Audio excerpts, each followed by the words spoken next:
Okay, part 2 of the review. I'll probably do numbers 9 through, 13 or 14. Here we go. Number 9 and 10 say, find the slope of the line through the given points. So finding slope is the change in y over the change in x, which means y minus y over x minus x. So y minus y, 7 minus negative 3 over x, 10 minus x. That equals 7 minus a negative 3 is 10. 10 minus 8 is 2. The slope is 5. All right, let's do this one. Y minus y, 5 minus 0 over x minus x. Negative 2 minus negative 2. 5 minus 0 is 5. Negative 2 plus 2 is 0. This is undefined because in math, we never divide by 0. All right, moving on.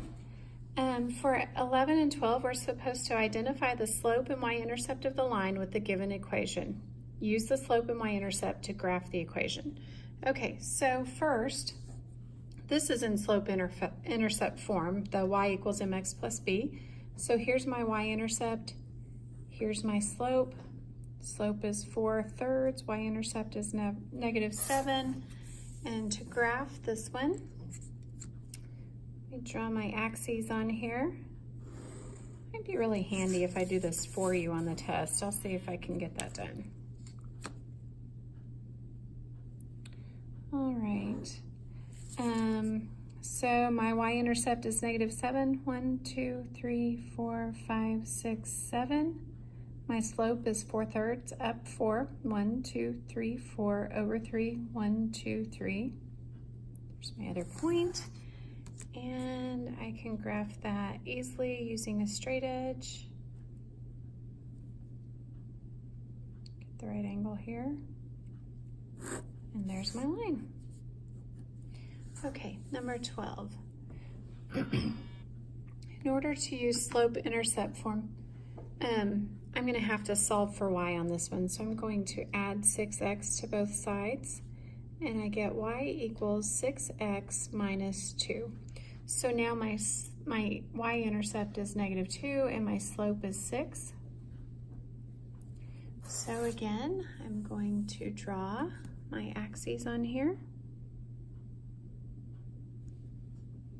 There's my y-axis and my x-axis. All right, that one didn't even show up very good. Let me try again. There we go. And my y-intercept is at negative 2. My slope is 6. So up 6, 1, 2, 3, 4, 5, 6 over 1, because 6 is like 6 over 1. And there's my line. All right, let me turn the page over and we will start number 13. And I believe that I worked this one in class. So let me go ahead and mark it for you here. Normally when we have a system of equations, we solve it by graphing. And after the soccer team left, I actually showed another way to solve. There will not be a word problem quite this difficult on the test with great big numbers like this. So I'm going to show you this, but expect something much easier that you can solve with graphing on the test. All right, it says you own a business that advertises in a local newspaper and over the radio. A newspaper ad, that's a typo, a newspaper ad costs $600. A radio ad costs $300. You have a monthly advertising budget of $24,000 and want to run 50 ads each month. Write and solve a system of equations to find out how many newspaper ads and radio ads you should run each month. Okay, if we let x equal the number of newspaper ads and y equal the number of radio ads, then we will have 50 ads total. And so then we look and see how much does a newspaper ad cost? Well, it's $600. So 600 times the number of newspaper ads plus 300 for radio ads, so 300 times the number of radio ads is going to equal $24,000. Okay, so we could graph these, and where they intersect, that would be our solution. But because the graphs are so big with these great big numbers, I'm actually going to show you another way to do this.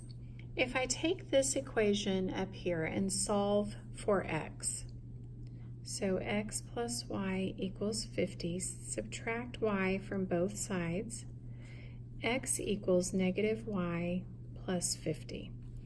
We know that x equals negative y plus 50, so I can take what x equals and replace the x in the other equation with that. So instead of having x here, we'll have 600 times negative y plus 50 plus 300y right here equals 24,000. If I multiply this out, I get negative 600y plus 600 times 50 is 30,000 plus 300y, that's this original 300y here, equals 24,000. All right, so I have some work to do combining my y's, 600y and 300y, but this is a negative 600y, so I'm going to be left with a negative 300y. So I have 30,000 minus 300y. This negative 300y comes from combining the negative 600y and the 300y, and that equals 24,000. I'm going to add 300y to both sides, and I get 30,000 equals 24,000 plus 300y, and then I will subtract subtract 24,000. And I will get 6,000 equals 300y. Divide both sides by 300. We find out that y equals 20. Remember that y represents the number of radio ads. So we have 20 radio ads. Now, the really nice thing is that we have this equation right up here that says x plus y equals 50. If we know that y equals 20, we can say x plus 20 equals 50. Subtract 20 from both sides, and we find out that x equals 30. So there are 30 newspaper ads. Okay, so this is another way of solving a system of equations. This is an algebraic way of solving, and it's called substitution. It's when you solve for one of your variables and then replace whatever you set that variable equal to into the other equation. And like I said, there won't be one quite that difficult on the test. I will have one on the test that you can actually graph to get the solution. All right, let's do 14. The average monthly cost of basic cable TV was $9.73 in 1985 and has increased by about $1.35 each year since then. Let T be the number of years since 1985. Use a function notation to write an equation giving the monthly cost of basic cable TV as a function of T. So function notation just basically says function of T equals, okay, it started off as this amount. That's going to be our plus. And it raised $1.35 each year. So 1.35 times the number of years plus the original cost, $9.73. And that would be our function. And that's all we had to do for that one.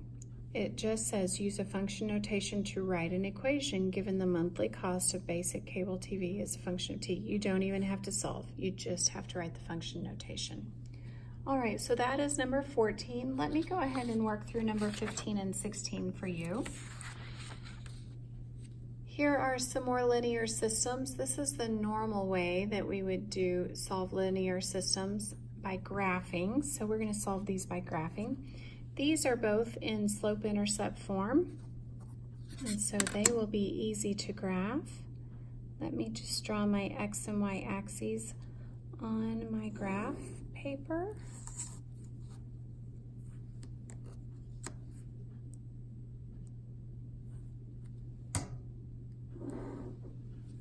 Okay, so let's graph this one first. We have a y-intercept of -12. 1, 2, 3, 4, 5, 6, 7, 8, 9. I didn't make it quite long enough, so I'm going to make each of these 2.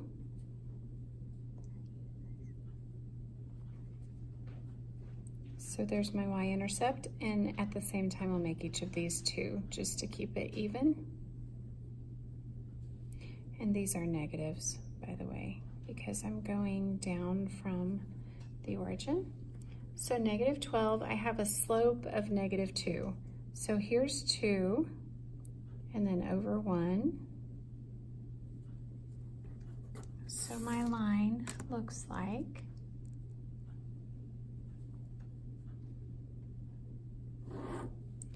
that.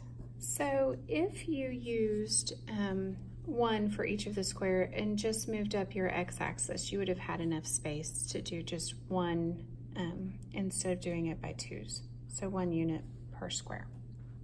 All right, let's do number 16. It's a little bit harder because first we have to put it in slope-intercept form.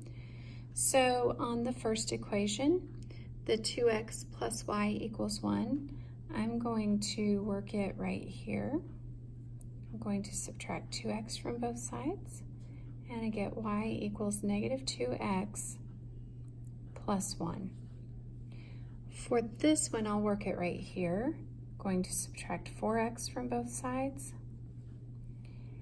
That leaves me with -2y equals a -4x plus 22. Now I'm going to divide by -2, and that gives me y equals -4 divided by -2 is 2x. 22 divided by -2 is -11. All right, this time my y-intercept is at -11.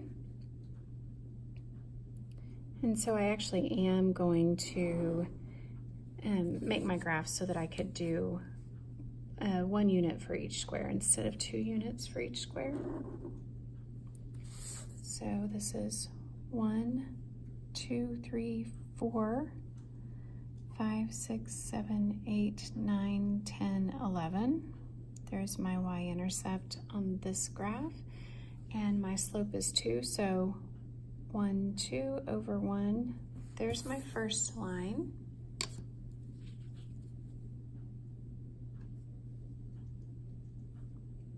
All right. And my second line, remember, is right here, so it's a +1, and I have a negative slope, so down 2 over 1. And let's see where these cross.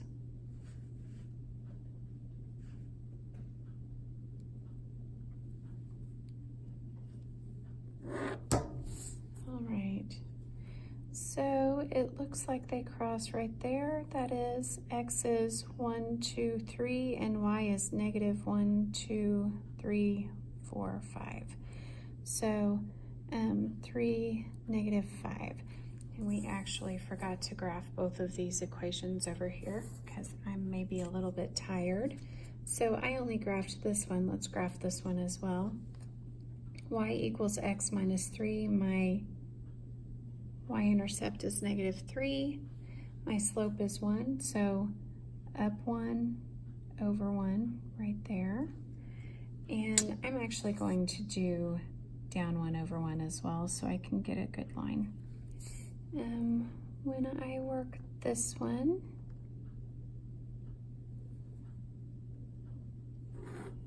Okay, those cross right here at this point. That is -8 and -3. So -3 for my x, -8 for my y. All right, so there are my two solutions for 15 and 16. Sorry that it took me a little bit to realize I didn't finish number 15. And I am going to stop there and take a little break, and then I will finish up the rest of the test.